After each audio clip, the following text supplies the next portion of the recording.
उज्जैन में स्थित महातपस्वी अगस्त ऋषि को तो आप सभी जानते होंगे, लेकिन शायद आपको यह पता नहीं होगा कि जब उन पर ब्रह्म हत्या का दोष लगा और उनकी तपस्या भंग हो गई, तो ब्रह्मा जी के कहने पर अगस्त ऋषि ने इसी शिवलिंग पर तपस्या की थी, जहां से मिले आशीर्वाद के बाद वे न सिर्फ ब्रह्म हत्या के पाप से मुक्त हुए, बल्कि भगवान शिव के आशीर्वाद से यह शिवलिंग अगस्त ऋषि के नाम पर श्री अगस्तेश्वर महादेव के नाम से विख्यात हुआ। 84 महादेव में प्रथम स्थान रखने वाले अगस्तेश्वर महादेव का मंदिर हरसिद्धि माता मंदिर के पीछे संतोषी माता मंदिर के प्रांगण में स्थित है, जो कि अति प्राचीन मंदिर है। वहाँ के पुजारी बताते हैं कि यह शिवलिंग स्वयंभू है, जो काले पाषाण का होने के साथ ही पिरामिड नुमा है।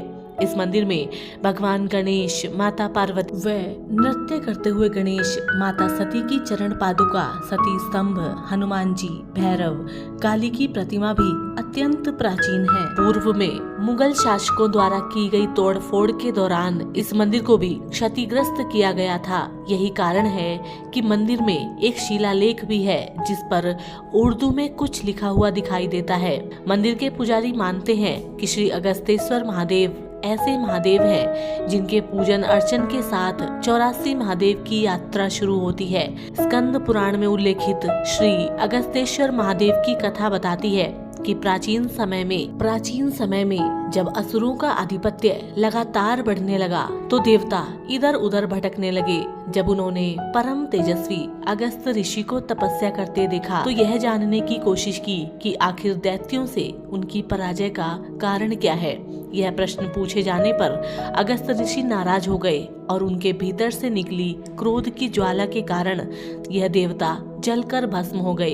इस घटना के बाद अगस्त ऋषि ब्रह्म हत्या के पाप के लिए काफी व्याकुल हुए, क्योंकि इस पाप से उनकी तपस्या भंग हो गई थी।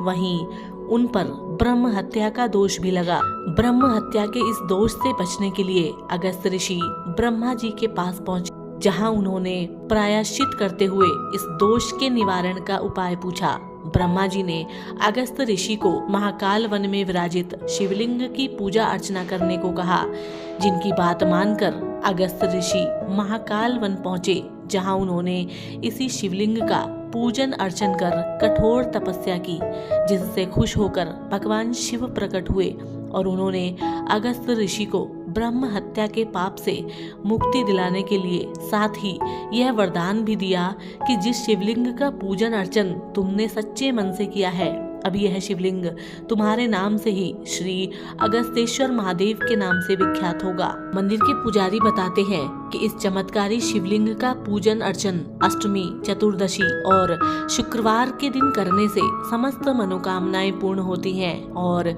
समस्त संकटों से मुक्ति मिल जाती है। तो साथियों, हम उम्मीद करते हैं आज के इस प्राचीन मंदिर की कहानी आपको पसंद आई होगी, और यदि आप इसी तरीके की प्राचीन मंदिरों की कहानी या फिर अपने सनातन संस्कृति से जुड़ी घटनाओं को जानना चाहते हैं, तो आप हमारे चैनल को सब्सक्राइब करें। हम आपसे मिलेंगे एक और रोचक कहानी के साथ। तब तक के लिए नमस्कार, जय हिंद।